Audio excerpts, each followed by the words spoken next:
ये विचित्र है कि ईडी के अधिकारी पूछताछ करने जा रहे हैं और मुख्यमंत्री की तरफ से उनके खिलाफ में SC/ST एक्ट में केस कर दिया जा रहा है कि मुख्यमंत्री चले गए राज्यपाल के यहाँ इस्तीफा देने के लिए और अपने साथ साथ नए विधायक दल के नेता को भी लेते गए।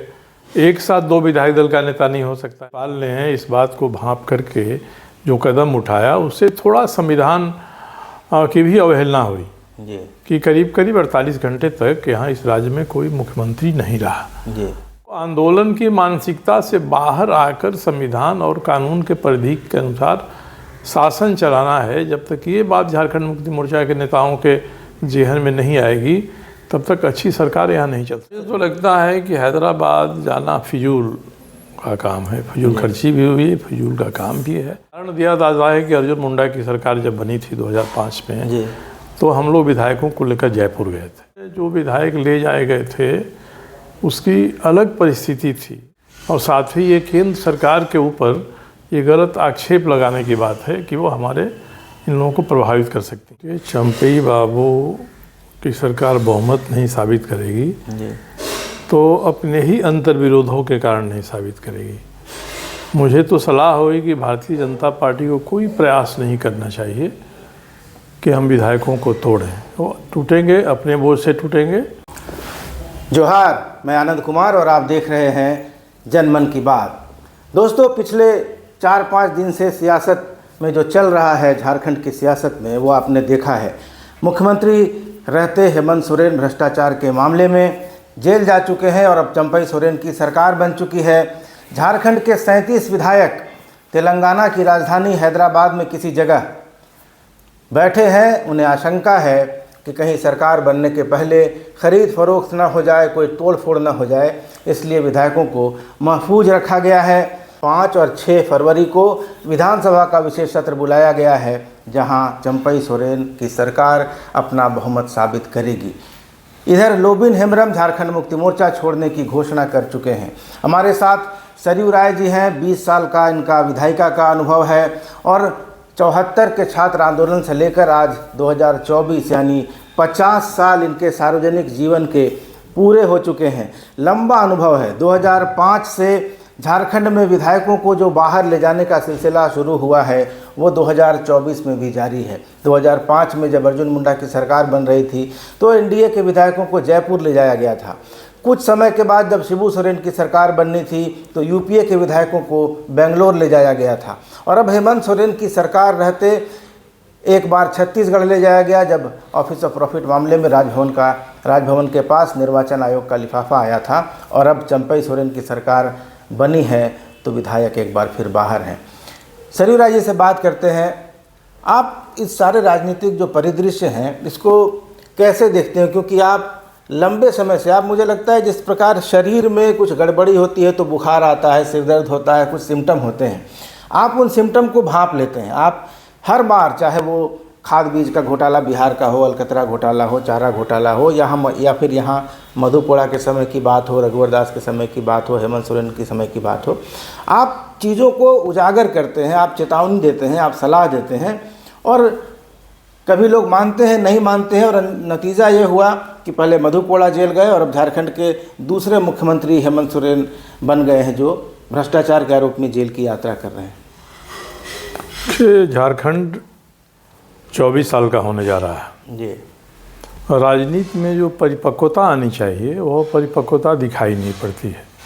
हाल फिलहाल जो घटनाएं हुई हैं, ईडी एक भारत में संसद के द्वारा बनाए गए अधिनियम से बनी हुई संस्था है, उसको असीम अधिकार हैं। अब उस अधिकार को गाहे बगाहे रोज चुनौती देते रहते हैं।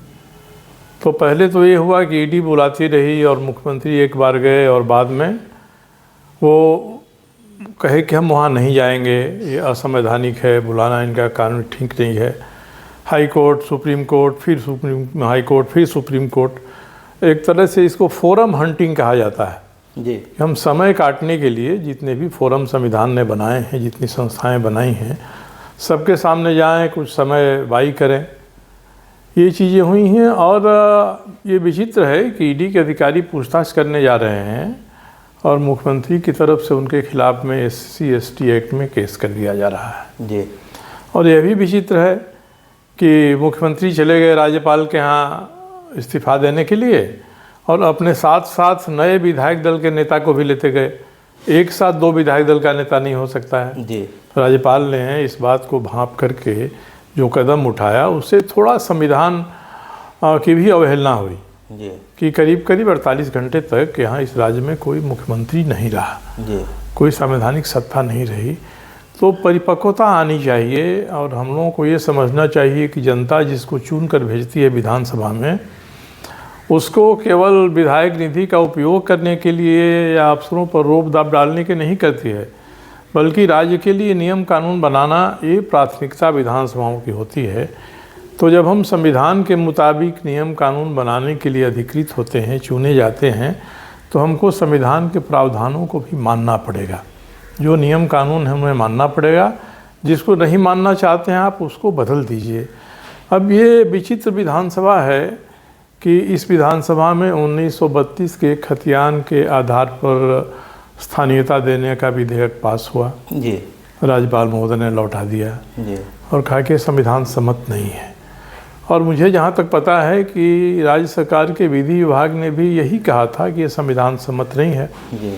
तो जब हम संविधान की शपथ लेकर विधानसभा में बैठते हैं और उस विधानसभा से संविधान के विपरीत काम कराते हैं प्रावधान के, तो भी अपरिपक्वता की निशानी है। और ये लगता है कि आम जनता को हम लुभावने वादे करें, उनको खुश करें, उनके आधार पर हम चुन कर आ जाएं और फिर चुन कर आ जाएं तो जो मन में आए मनमानी करें। तो ये इस राज्य में देखने के लिए मिल रहा है कि अधिकारी हैं, विधायिका है, कार्यपालिका है, ये दोनों ही इस तरह की काम कर रही है। इसलिए सबको अलग अलग समय पर न्यायपालिका के सामने जाना पड़ता है। न्यायपालिका भी मुझे लगता है किंग कर्तव्य विमूढ़ है। कल ही सुप्रीम कोर्ट ने जो कहा कि साहब आप जाइए हाई कोर्ट जाइए जी। हाई कोर्ट में आपने पहले से पिटीशन फाइल किया हो, हाई कोर्ट कहता है सुप्रीम कोर्ट में आपका है तो हम कैसे सुनवाई करेंगे। तो जो राज्य के महाधिवक्ता होते हैं, राज्य के कानूनी अधिकारी होते हैं, विधि विभाग बना हुआ है, विधि विभाग के सचिव कोई सरकार के अधिकारी नहीं होते हैं, वो न्यायपालिका के सीनियर जो जिला और सेशन जज हैं उनके समकक्ष होते हैं, वो होते हैं। तो ये सब जब नियम कानून संविधान के बारे में बताने के लिए हैं तो जो परिधि है संविधान के नियम कानून की उसको तो मानना चाहिए। उसकी अवहेलना हम करेंगे तो कभी भी राज्य में सुशासन नहीं आ सकता है। वर्तमान परिस्थिति में यही हुआ है। अब नए मुख्यमंत्री बने हैं जी। नए मुख्यमंत्री बने हैं तो ये क्या करते हैं, ये तो जब बहुमत प्राप्त कर लेंगे, सरकार इनकी निर्णय करेगी, बजट सत्र होगा या ये वोट ऑन अकाउंट पास कराएंगे, क्या करेंगे तो इनको सोचना है जी। मगर इनके ऊपर जो हेमंत सोरेन की सरकार ने कुछ अच्छे काम किए हैं, सार्वजनिक पेंशन दिलाना है जी। या गरीबों के लिए जो उन्होंने अपना काम किया है जी। वो तो इनके पक्ष में रहेगा। जी। मगर जो काम 4 साल में ऐसे हुए हैं जो नियम कानून के विरुद्ध हुए हैं, जिससे भ्रष्टाचार की बू आती है, इस हेमंत सोरेन सरकार के जो मंत्री रहे हैं उन मंत्रियों के जो कारनामे हैं उन कारनामों का बोझ भी हमारे चंपई सोरेन साहब के कंधे पर आने वाला है जी। मेरे जैसा आदमी तो दबाव डालेगा कि 4 साल में मैंने जो प्रश्न उठाया है, मैंने जो सबूत दिए हैं मंत्रियों के खिलाफ में, सरकार के खिलाफ में, वन विभाग, बिजली विभाग, सबके खिलाफ में, उन पर तो आपको कार्रवाई करनी होगी। आप नहीं कार्रवाई करेंगे तो इसका मतलब कि आप भ्रष्टाचार और अनियमितता का पृष्ठपोषण कर रहे हैं। इसलिए सबसे पहले तो मैं चाहूँगा कि नियम कानून के हिसाब से चंपई सोरेन जी सरकार चलाएं। मैं उनको बधाई देता हूँ। वरिष्ठ विधायक भी हैं, मंत्री भी रहे हैं और क्रांतिकारी आंदोलनकारी नेता भी रहे हैं। दोनों के बीच समन्वय बैठाना एक है, क्योंकि अब 24 साल हो गया। झारखंड आंदोलन से बना कि झारखंड को वाजपेयी जी की सरकार ने दे दिया, इस पर हमेशा मतभेद चलते रहता है। मगर अब तो 24 साल हो गया। झारखंड मुक्ति मोर्चा की सरकार पिछले 4 साल से है, इसके पहले भी 2 बार मुख्यमंत्री इनके रहे हैं। तो आंदोलन की मानसिकता से बाहर आकर संविधान और कानून के परिधि के अनुसार शासन चलाना है, जब तक ये बात झारखंड मुक्ति मोर्चा के नेताओं के जेहन में नहीं आएगी तब तक अच्छी सरकार यहाँ नहीं चल सकती है। अच्छा, अभी जो विधायक हैदराबाद में है, ऐसा कहा जा रहा है, सरकारें हमने देखी है कि जोड़ तोड़ पर जहां 2, 4, 5 विधायकों को अपने पाले में करना हो, निर्दलीय विधायकों को पाले में करना हो, तो इस तरह की कवायद होती है। लेकिन एक सरकार जिसके पास बहुमत से कहीं ज़्यादा नंबर है, वो आखिर छुपे हुए हैं, तो इसके पीछे क्या कोई आशंका है कि उनके विधायक टूट जाएंगे, या सिर्फ एक देश में संदेश देने की कोशिश हो रही है कि एक पक्ष के लोग हमारे विधायकों को तोड़ लेंगे, यहाँ के विधायक डरे हुए हैं, यहाँ की सरकार डरी हुई है कि हमारे लोग टूट कर दूसरी तरफ चले जाएंगे, या देश के बाकी हिस्सों में जिस तरह पार्टियों को तोड़ा गया है वैसा कुछ हो सकता है। तो इसमें क्या है, ये कोई मतलब नैरेटिव देने की कोशिश है? मुझे तो लगता है कि हैदराबाद जाना फिजूल का काम है, फिजूल खर्ची भी हुई है, फिजूल का काम भी है, और बड़ी सीनियर मंत्री रहे, विधायक लोग गए हैं वहाँ। आपकी सरकार यहाँ पर है, तो आप कहीं रखते हैं हैदराबाद ले जाकर, उसी तरह से रांची में ही कहीं रख सकते हैं, सर्किट हाउस में रख सकते हैं, कहीं भी रख सकते हैं। आपकी सरकार है तब क्या खतरा है? उदाहरण दिया जाता है कि अर्जुन मुंडा की सरकार जब बनी थी 2005 में, तो हम लोग विधायकों को लेकर जयपुर गए थे। उस समय की परिस्थिति अलग थी। उस समय सिप्ते रजी साहब राज्यपाल थे और उन्होंने बहुमत नहीं रहने के बावजूद शिबू सोरेन को मुख्यमंत्री बना दिया था, उनकी सरकार बनवा दी थी उन्होंने। तब हम लोग को निर्णय लेना पड़ा कि हम विधायकों को लेकर बाहर ले जाएं, सुरक्षित रखें, और उस समय अर्जुन मुंडा जी ने सुप्रीम कोर्ट में केस भी फाइल किया और उनके फेवर में हुआ कि आप 3 दिन के भीतर आप ये विधानसभा में आप बहुमत सिद्ध करिए। बहुमत नहीं सिद्ध कर सके तो उस समय इस्तीफा देना पड़ा। उस समय जो विधायक ले जाए गए थे उसकी अलग परिस्थिति थी और आज की अलग परिस्थिति है। आज आपकी सरकार है, तब आप किससे डर रहे हैं इस राज्य में? इसका मतलब है कि सरकार को ये भरोसा नहीं है कि अपने राज्य में भी हमारा शासन सब जगह चल सकता है और हम कोई चक्रव्यूह बनाते हैं तो उसमें आसानी से कोई छेद कर दे सकता है। इसलिए अभी इनका जाना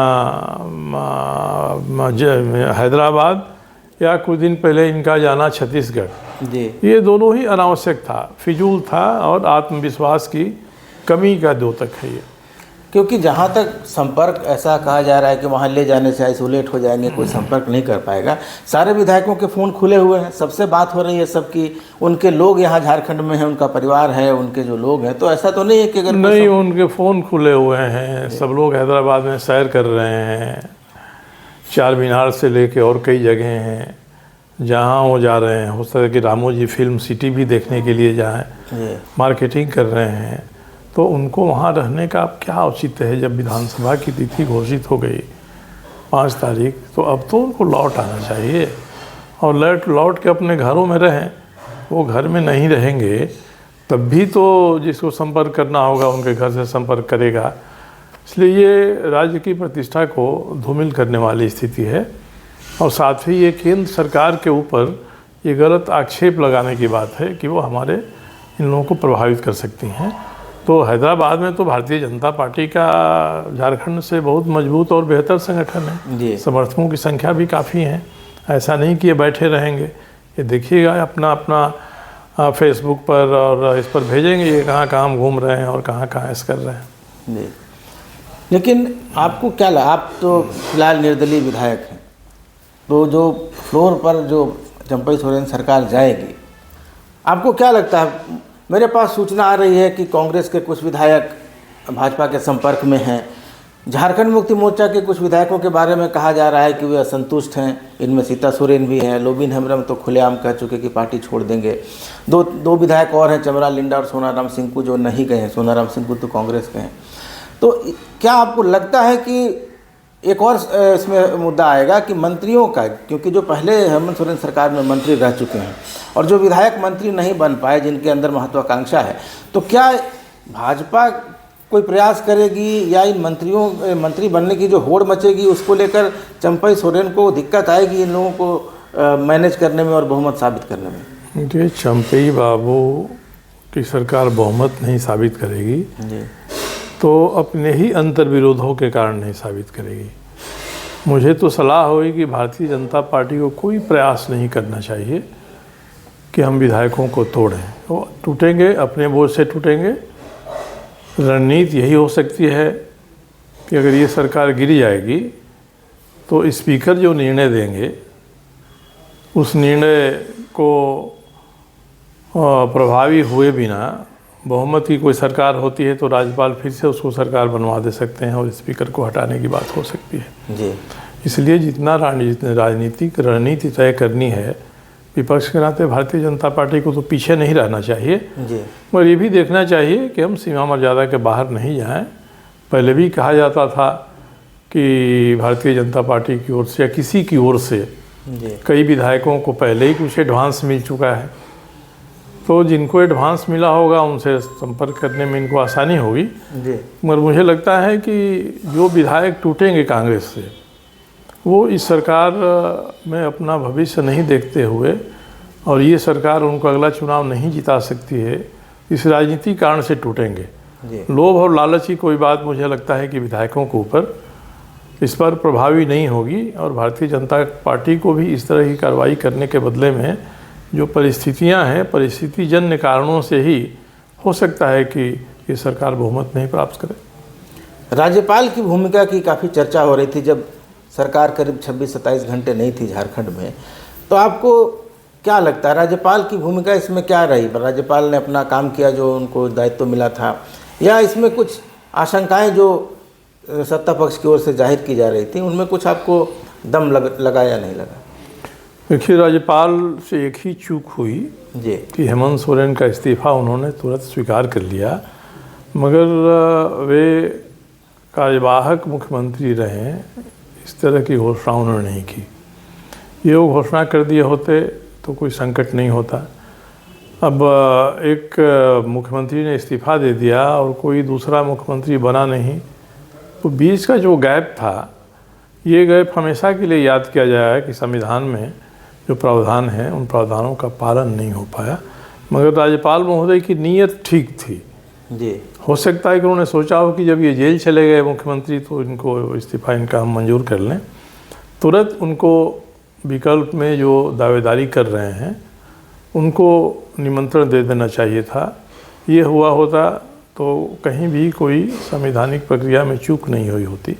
एक चूक हो गई मगर इसका कोई दूसरा रास्ता भी नहीं है और चूक यही है कि या तो कोई मुख्यमंत्री रहे, कार्यवाहक मुख्यमंत्री रहे, या केंद्र सरकार का गृह मंत्रालय या राष्ट्रपति महोदय राज्यपाल को 2-4-5 घंटों के लिए अधिकार दे दें। ये चीज़ें नहीं हो पाई। हो सकता है कि अब आगे इसका लोग ध्यान रखेंगे। आपने बहुत पहले एक ट्वीट किया था जिस समय गांडिया सीट खाली कराई गई थी कि राज्य जो है राष्ट्रपति शासन की ओर बढ़ रहा है, और आपने वो चीज़ें भी इंगित की थी कि फ्लोर टेस्ट में हो सकता है कि ऐसी कुछ बातें हो जाए। अब सारी बातें ख़त्म हो गई, अब फ्लोर टेस्ट सामने आ गया है, तो आपको क्या लग रहा है, आपका क्या रुख रहेगा? सरकार बहुमत में है और सरकार अगर नंबर वहाँ पर मौजूद करा देती है तब तो कोई बात नहीं है, लेकिन अगर 2-3 का अंतर होता है और सरकार को निर्दलीय विधायकों के समर्थन की ज़रूरत पड़ती है, तो आपका इसमें क्या रुख रहेगा? नहीं, इसमें मेरा रुख सरकार के पक्ष में नहीं रहेगा जी, क्योंकि सरकार को हम लोगों ने 4 साल तक देखा है जी, और नई बोतल में पुरानी शराब भर दी जाए तो कोई अंतर नहीं पड़ता है जी। कई ऐसे मुद्दे हैं जिन पर पिछली सरकार भी सक्रिय नहीं रही और भ्रष्टाचार हो रहा है, इसकी सलाह सुझाव सबूत देने के बाद भी उन्होंने कुछ नहीं किया, उसके ही वारिस हैं जी। इसलिए नौबत आएगी निर्णय की स्थिति में तो मेरा जो वोट है वो सरकार के पक्ष में नहीं जाएगा, सरकार के विरोध में जाएगा। हाँ, पक्ष में नहीं जाएगा, मतलब विरोध में ही जाएगा जी। तो एक तटस्थ विधायक के रूप में मेरी धारणा अभी से बनी हुई है जी। कि विधानसभा में मेरा वोट अगर होगा तो सरकार के पक्ष में नहीं होगा। जी।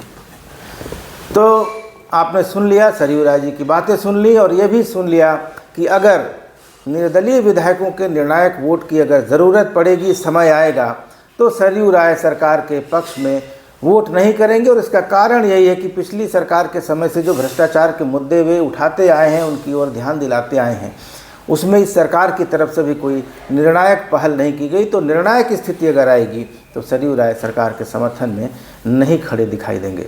आपसे बात करके बहुत अच्छा लगा, बहुत सारी जानकारियाँ मिली, बहुत बहुत धन्यवाद।